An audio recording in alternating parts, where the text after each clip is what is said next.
Shalom, shalom, frères et sœurs, je vous salue dans le précieux nom de notre Seigneur Jésus-Christ. Bienvenue dans ce moment d'exhortation et de partage sur la question de la Vierge Marie. Pour moi, c'est qui la Vierge Marie? Et ensuite, je vous donnerai mon point de vue, voilà, ce que l'Assomption de la Vierge Marie veut dire pour moi.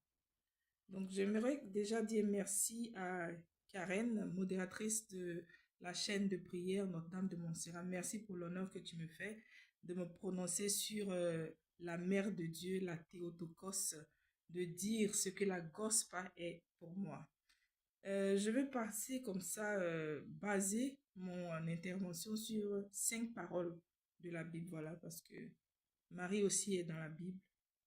Que dit la Bible? Donc, à travers ces points de l'annonciation de l'ange Gabriel à la visitation de la Sainte Vierge Marie et sa cousine Élisabeth, aux noces de Cana et à la Vierge au pied de la croix. Ensuite, à Marie au Cénacle. Je veux comme ça, voilà, à travers ces 5 points, dire c'est quoi Marie pour moi, comment je la comprends, comment je la vis au quotidien. Donc, Marie, c'est déjà cette dame, voilà, cette jeune fille qui a été visitée par l'ange Gabriel. Cette jeune femme qui était comme mise à part. Cette jeune femme qui a vécu une vie de sainteté. Voilà, donc nous allons partager Luc 1, versets 28 à 32. L'ange entra chez elle et lui dit, « Régis-toi, le Seigneur t'a accordé une grande faveur, il est avec toi. » Marie fut très troublée par ces mots. Elle se demandait ce que signifiait cette salutation. L'ange lui dit alors, « N'aie pas peur, Marie, car tu as la faveur de Dieu. Bientôt, tu seras enceinte et tu mettras au monde un fils que tu appelleras du nom de Jésus. Il sera grand et l'on l'appellera le Fils de Dieu. » Voilà, pour moi déjà, Marie, c'est ça. C'est l'annonciation, c'est la naissance de Jésus. C'est vrai qu'elle a eu une histoire, elle a déjà été, elle s'est mise à part d'abord parce qu'il est important aussi qu'on fasse une petite lucarne sur cette vie de sainteté que la Vierge Marie a eue. Le choix de Dieu ne s'est pas porté sur Marie au hasard. Marie a fait des sacrifices. Marie s'est comportée comme une jeune fille pieuse. Marie a été, elle s'est sanctifiée, voilà, pour pouvoir attirer la présence de Dieu. Certainement qu'elle savait en son fort intérieur que Dieu allait faire des grandes choses pour elle, mais en tout cas, elle s'était sanctifiée. Ou alors le Saint-Esprit l'avait déjà mise à part pour la préparer à tabernacler le Fils de Dieu. Marie n'était pas une fille qui vivait dans la débauche.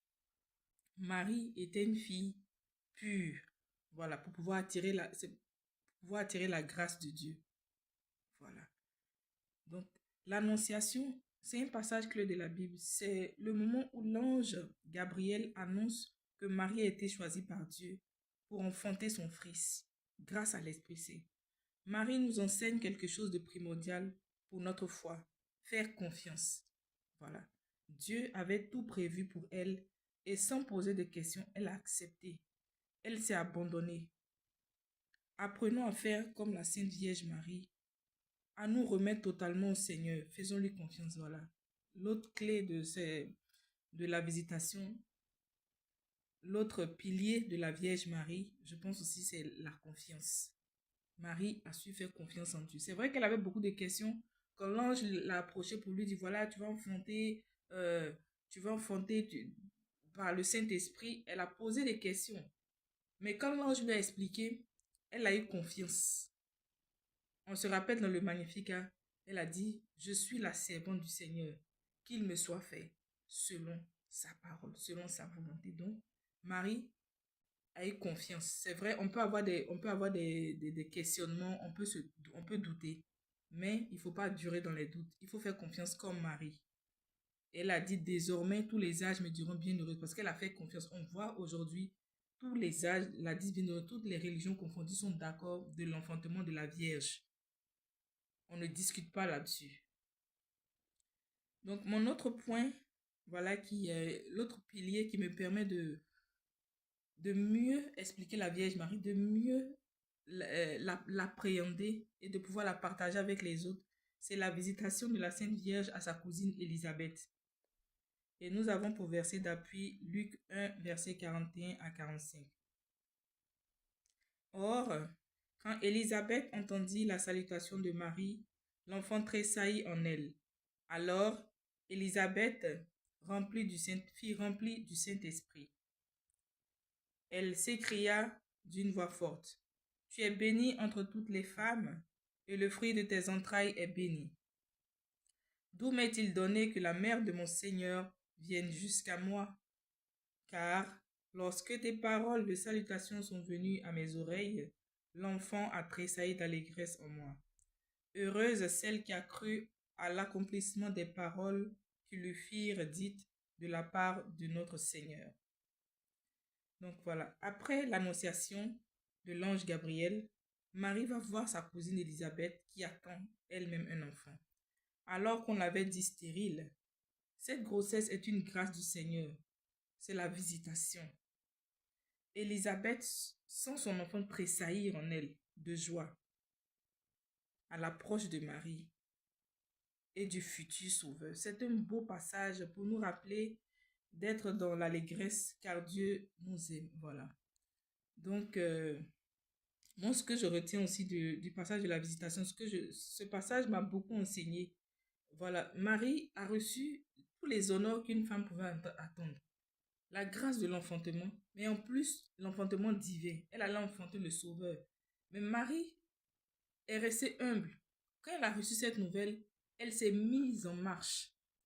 Elle s'est mise en marche par le saluer sa cousine Élisabeth, qui avait déjà reçu la grâce de l'enfantement malgré sa stérilité, malgré son âge avancé. Marie est allée là-bas. C'est-à-dire que Marie n'a pas regardé à son titre. Marie n'a pas regardé à l'honneur qui lui a été fait. Marie s'est mise au service.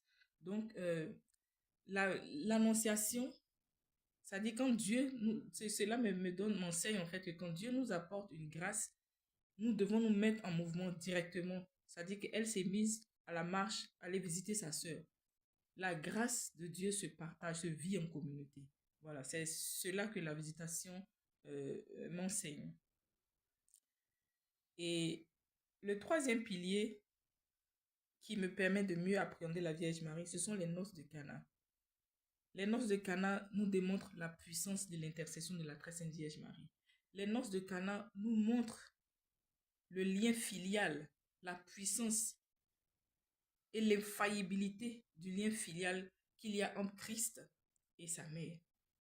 Les noces de Cana nous montrent que de la même manière dont la Sainte Vierge Marie a pu enfanter, concevoir miraculeusement, de la même manière, tout ce que la Vierge Marie soumet comme requête à son Fils est lors du miraculeux.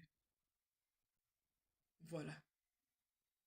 La Vierge, elle était à la fête, elle a regardé. Quand il y avait un peu de vin, elle n'a pas parlé. Quand il restait quelques gouttes, elle n'a pas parlé. C'est quand le vin est fini là, qu'elle allait demander.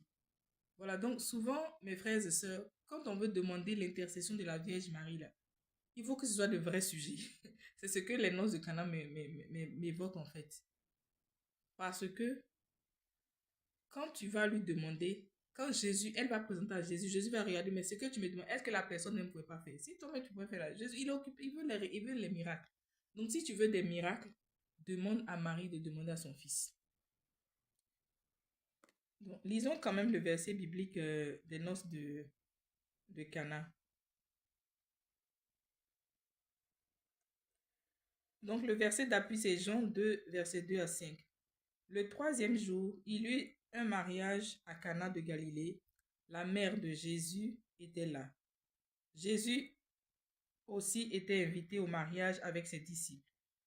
Or, le vin venant à manquer, la mère de Jésus lui dit, « Ils n'ont plus de vin. » Jésus lui répondit, « Femme, que me veux-tu? Mon heure n'est pas encore venue. » Sa mère dit au servant, « Tout ce qu'il vous dira, faites-le. » Les noces de Cana est l'évangile qui parle du premier miracle de Jésus en présence de sa mère. C'est même grâce à elle qu'il l'a fait. Elle sait qu'il est temps pour son fils de montrer au monde l'amour et la puissance de Dieu. Elle renouvelle ainsi cette confiance totale qu'elle a pour le Père et pour Jésus. Voilà, je passe. La mère au pied de la croix, ça c'est le quatrième pilier qui me retient. Quand je vois la Vierge Marie, je vois aussi une femme, je vois une mère qui s'est endurée dans le silence. Lisons le verset d'appui. Jean 19, versets 25 à 27. Or, près de la croix de Jésus, se tenait Marie, sa mère, et la sœur de sa mère, Marie, femme de Cléophas. Et Marie-Madeleine, Jésus, voyant sa mère, et près d'elle le disciple qu'il aimait, dit à sa mère, Femme, voici ton fils. Puis il dit au disciple, Voici ta mère. Et à partir de cette heure-là, le disciple l'a pris chez lui. Marie a bien entendu accompagné son fils pendant sa passion, jusqu'au pied de la croix. Elle y est d'ailleurs longuement restée, même après le dernier souffle du Sauveur, pour le pleurer, toujours fidèle à Dieu et à son fils. Voici ce que Jésus lui a dit avant de mourir. Il confie les hommes et confie sa mère à Saint Jean. Voilà. Donc Jésus n'était pas indifférent, il a vu la souffrance de sa mère et il a consolé sa mère. Il a consolé l'Église. Il nous a confiés tous à Saint Jean, à son frère.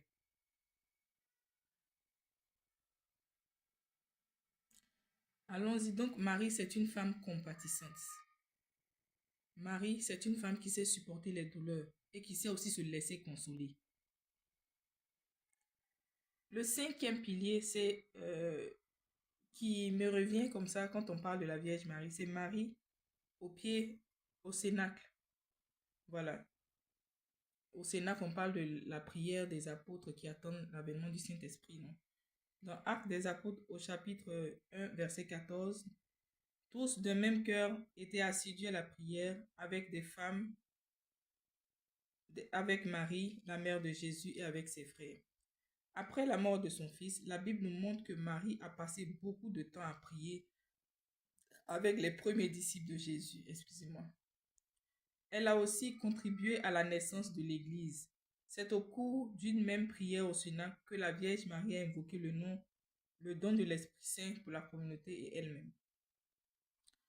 Donc, la Vierge Marie au Cénacle, c'est-à-dire qu'après la mort de Jésus, la Vierge Marie a continué dans le ministère. C'est-à-dire qu'elle croyait à la résurrection de son fils, elle croyait à l'avènement du Saint-Esprit. Donc, Marie ne s'est pas arrêtée. Marie s'est jointe à l'Église. Marie, c'est pas une femme qui se dit, je suis la mère de Dieu, je suis la mère, je suis la Théotokos, je suis la toute-puissante. Marie, c'est une femme qui rentre dans le ministère avec son fils. Voilà, Marie, c'est une femme priante. C'est une femme qui montre au peuple de Dieu comment il faut suivre Jésus, comment être disciple de Jésus. Voilà, c'est ce que je voulais dire. Maintenant, pour moi, c'est quoi pour moi l'Assomption de la Sainte Vierge Marie? L'Assomption de la Sainte Vierge Marie, pour moi, c'est un couronnement. Attends, je retrouve. C'est un couronnement parce que Marie ne pouvait pas connaître la corruption du tombeau. Marie ne pouvait pas, avec tous ces sacrifices qu'elle a fait et donner à l'humanité le Sauveur, Marie ne pouvait pas connaître la corruption du tombeau. Donc pour moi, l'Assomption de la très sainte Vierge Marie, c'est un couronnement. C'est une manière du Seigneur que le Seigneur a utilisée pour dire merci à la Sainte Vierge Marie. Pour lui dire, tous tes sacrifices t'ont épargné la corruption du tombeau. Donc, elle a été couronnée de gloire. L'Assomption de la Vierge Marie, pour moi, c'est l'accomplissement de cette belle prière du Magnificat. L'Assomption de la Vierge Marie, pour moi, vient nous confirmer que les 15 promesses du rosaire sont pour nous, les enfants de Marie. Voilà, parce que à sa suite, tous ses enfants seront aussi couronnés par Dieu, parce qu'on l'a vu comme il a fait pour elle. Voilà. Et Marie, c'est l'exemple, c'est moi qui prie, c'est ma soeur qui prie. Donc si nous suivons l'exemple de la Vierge Marie, voilà la gloire qui nous attend. C'est tout simplement ça que l'Assomption de la Vierge Marie m'évoque. C'est le couronnement, c'est la reconnaissance de Dieu, c'est la loyauté de Dieu manifestée à sa servante aux yeux de l'univers. Qu'on le veuille ou non, qu'on le reconnaisse ou non, l'onction qui se dégage le jour de la fête de l'Assomption ne laisse personne indifférent. Ce qui vient encore, je vais le redire, nous confirmer dans toutes ces prières qui ont jailli du cœur de la Vierge Marie, quand l'ange lui a annoncé son enfantement miraculeux. Elle a dit que désormais, tous les âges me diront bienheureuse. Qu'est-ce qui se passe à l'Assomption? Qu'est-ce qui se passe à l'Assomption? L'Assomption vient poser la signature, vient confirmer cette belle prière, ce cri du cœur que Marie a émis, ce magnifique acte qu'elle a émis quand l'ange lui a annoncé la bonne nouvelle. Alors mes frères et sœurs, c'était mon humble partage. Je prie que le Saint-Esprit utilise mes balbutiements pour vous fortifier, pour vous grandir. J'ai tiré mon enseignement du site osana.com. Donc si vous allez sur le site, vous allez retrouver les 5 piliers, voilà, qui nous permettent à nous les catholiques de comprendre la Vierge Marie. Faisons le chapelet chaque jour. Je vous exhorte à faire le chapelet parce que le chapelet, nous égrenons en fait la vie de notre Seigneur Jésus-Christ sur la terre. Et le chapelet, c'est le rosaire. C'est notre manière aussi de déposer nos bouquets de roses aux pieds de maman. Je vous aime et puis que la Vierge Marie passe au-devant de vous dans tout ce que vous allez faire. J'ai retrouvé des belles prières à Marie. Voilà, je vais partager avec la modératrice pour qu'elle puisse envoyer sur le site. Ces prières m'ont fait beaucoup de bien et je sais qu'elles vous feront du bien. Shalom et joie de Marie. J'ai prié depuis la Suède. Voilà. Au revoir. Au nom du Père, du Fils et du Saint-Esprit. Amen.